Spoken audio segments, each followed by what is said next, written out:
Сам себя считаю городским теперь я. Здесь моя работа, здесь мои друзья, но все так же ночью снится мне деревня.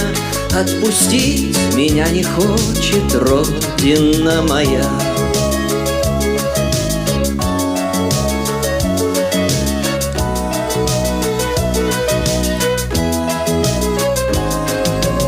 Там горячим хлебом пахнет в доме нашем, и бежит куда-то под горой река, и дорогу гуси переходят